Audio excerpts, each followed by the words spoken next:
Okay, so the first thing you want to do is prime your eyes, and I already primed my eyes with Urban Decay's Primer Potion. And the first shadow that I took was Urban Decay's ABC Gum, and I kind of packed that right underneath my brow bone and just blended it down towards the crease a little bit.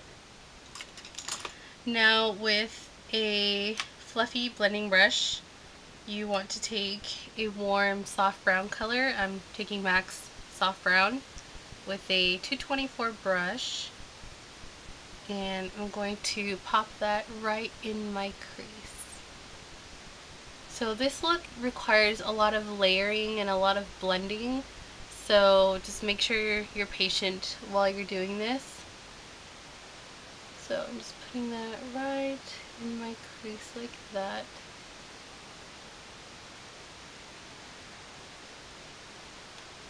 And you do kind of want to make sure that this shows up. It's not just acting as a base to help the other eyeshadows blend. You do want to make sure this shows up. So that's that. Then with a more precise brush, I'm taking Swiss Chocolate by MAC, which is this guy right here. And with a 217 brush, I'm going to put this a little bit below where we put that soft brown. And don't worry if you get some on the lid, it's not a big deal. We're going to be putting something else on there. Now you can go back with your 224 brush and some more soft brown and just blend the edges of that Swiss chocolate. And don't be afraid to go up a little bit higher towards your brow bone. It's just going to add some warmth, and it's really going to help blend your crease colors with your brow color, your brow highlight. Like that. Okay. So that's all we're going to do for the crease for now. Then for the lid, I'm taking a black base. You can use something like a NYX Jumbo Pencil, MAC Black Track Fluid Line. I'm taking my MAC Pro Chromaline in black, and I'm going to put that all over the lid. Now I'm not taking this super high just because when I blend it, I don't want it to be, you know, way past my lid here. So just take a little bit, smooth it out all over your lid, keeping it under the crease, and then slowly, just with the tip of the brush, lighten up your pressure and just kind of blend the edges out a little bit more. We are going to blend some more with another brush, but because this already has some black on it, it'll really help you kind of pull that color up. So you can see it's looking softer already. Then I'm taking my MAC 286 brush, which looks like this, and I'm going right along the edges of that black base that we just put down. And you kind of want to blend it into that Swiss chocolate that we have up in the crease. So just be patient with this process. You do want it to look nice and soft around the edges. You don't want to leave any harsh lines, because although we will be using a pigment on top, if the base isn't blended, you're going to see that line of separation between the two colors. So just take your time, make sure you blend this out really nice, just like that. Then for the lid, we're going to use MAC's Heritage Rouge pigment, which is pretty much the main star of this tutorial. And this is what it looks like. It's a really pretty, like, shimmery burgundy color. And I'm going to foil that with my MAC Pro water-based mixing medium. So I'm just adding a drop of this to the cap, taking my MAC 239 brush. I'm going to dip it in some pigment, like that. You guys can see we have it on the brush. You just want to mix it around in the cap so you can get this nice like creamy consistency. You can use any brush that you want. I was going to use a 242, but it's currently dirty, so this is what I had that was clean. So you just want to smooth this out all over the lid. And then when you're working towards this inner corner, you just want to pat it because you don't want it to be super concentrated right there. And then just slowly bring it up like that. Then with that same 217 brush that you used with Swiss chocolate, you just want to wipe it off on a washcloth or something. Then you're going to take a little bit of that Heritage Rouge pigment, just with it dry.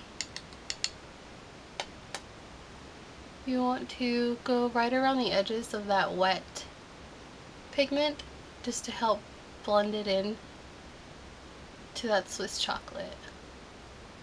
So you're not really touching this on the lid, you're just mainly going around the edges, again to help soften up that color so it's not, so you don't see a line. Just like that. Now I layered it twice on my right eye, but you can make it as strong or as sheer as you want to. Obviously if you want it to be more of a softer wash of color, you're not gonna want to foil it, but if you do, you can foil it. So again, I'm just going over it one more time just so that burgundy color really pops. So the first time that I applied this color, I didn't add too much mixing medium, so it was a little bit more of like a creamy consistency. And now this second time that I added some more foiled pigment to my lid, I added just a little bit more mixing medium, so it's more of like a thinner consistency. That way you can really smooth out any pigment that might have tried to dry funky on you. So just like that. And then you can always go back in with your blending brush that you used with soft brown. Just with it dry, you don't need to add any more product, just with whatever's on there already. You can just go in and blend out the edges a little bit more. Now as you can see on this side, we have some more darkness, and I added a little bit of black eyeshadow just to the outer corner, just to darken it up just a little bit. So you can take whatever black shadow that you want. If you are going to be using that 217 that we used to blend around the Heritage Rouge, just make sure that you wipe it off really well. That way it doesn't ruin your eyeshadow if you dip it in, and so it applies a little bit smoother. So I would give this a little bit to dry, that way when you put the black shadow on, it doesn't stick to that pigment.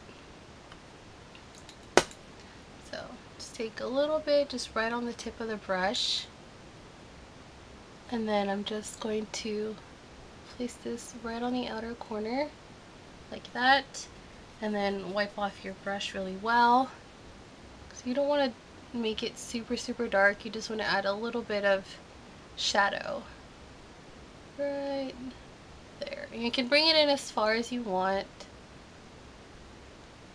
depending on, you know, how dramatic you want it to be and how much space you have to play with. I have quite a lot of space between my crease and my brow bone, so I can really, you know, afford to bring it up a little bit higher. But just do whatever is comfortable for you and what you think flatters your eye shape best. So now I'm taking a little bit more of that Swiss chocolate on a 224 brush, and I'm just gently going to bring it up a little bit more, just because on this side I brought up the black a little bit higher, so I do want to make it even. So it's really hard to make your eyes look even when you do one eye and then you go in and do a whole, you know, the other eye. It's easier to get them to look even when you're doing them at the same time, because you're going back and forth, you know, with the same color from eye to eye. And again, I'm going back in with that soft brown eyeshadow just to really blend out these outer edges, especially down here. So like I said, this look requires a lot of blending, a lot of layering, but in the end it's totally worth it because you get this really pretty like burgundy smoky eye type of thing going on. Just super pretty. Okay, now with that same brush that we used to foil the Heritage Rouge pigment, I'm just taking the tip of it and I'm running that right under my lower lash line, bringing it in almost all the way, just shy of the inner tear duct area, like that. Then take your finger and you can just kind of tap it just to soften it out a little bit. Just make sure you connect it out here in the corner. Then with any little smudger brush that you want, I'm taking some of that Heritage Rouge pigment, just dry, not gonna foil it this time. So I'm just gonna take some on a small brush. This is the MAC 231. And I'm going to run that all the way under the lower lash line.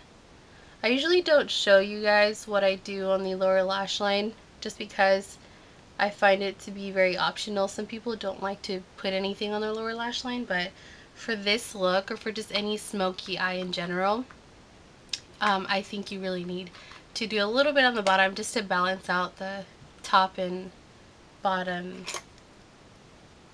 lash lines. And then I already did all my foundation, powder, highlighting, contour, but you can do your face either before or after. I usually do my eyes first if I'm working with like a dry pigment, but since we were using mainly this pigment wet, I just decided to do my face first. So I'm taking some of that carbon eyeshadow that we used out here to darken up the crease with that same 231 smudger brush, and I'm just smudging it on the outer half or so of the lower lash line, again just to deepen up the outer edges, and just make sure you connect it out here in the corner. Now you want to line your upper and lower lash lines. I'm taking my Chromaline again.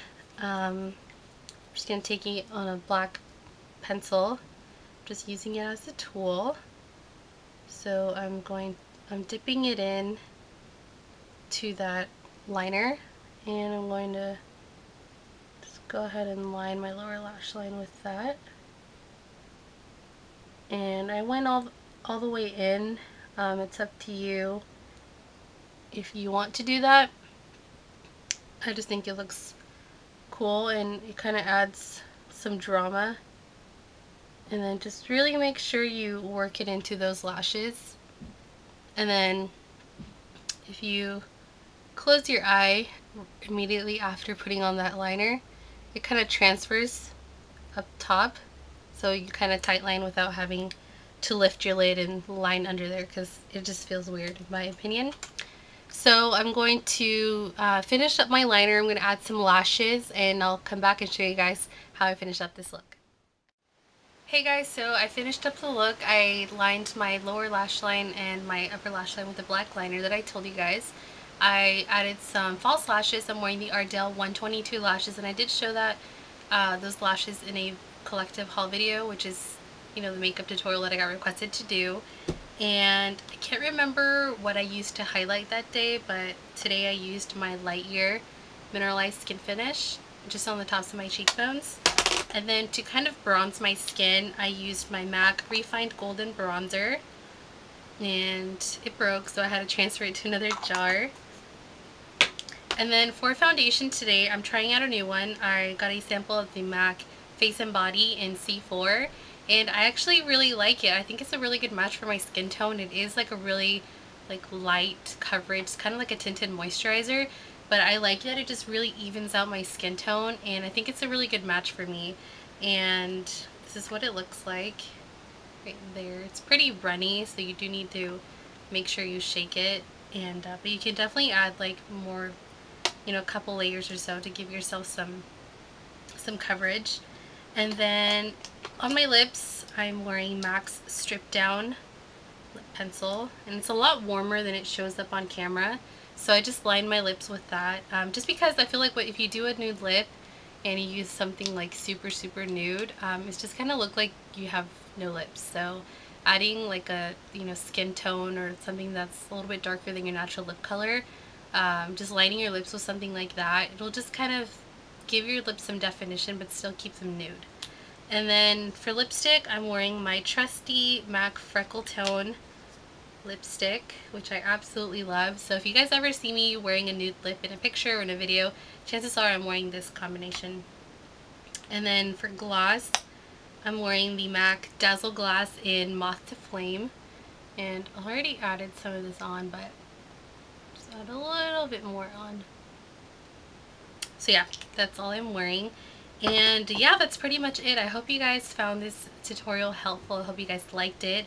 It doesn't look, I think, exactly the same as the first time I did it, just because when I first did it, I was just kind of messing around and I came up with something that I liked. So I try to recreate it to the best of my abilities, but I will be posting the original picture somewhere in this video so you guys can see that as well. So leave any questions or comments below, and I'll see you guys in the next video.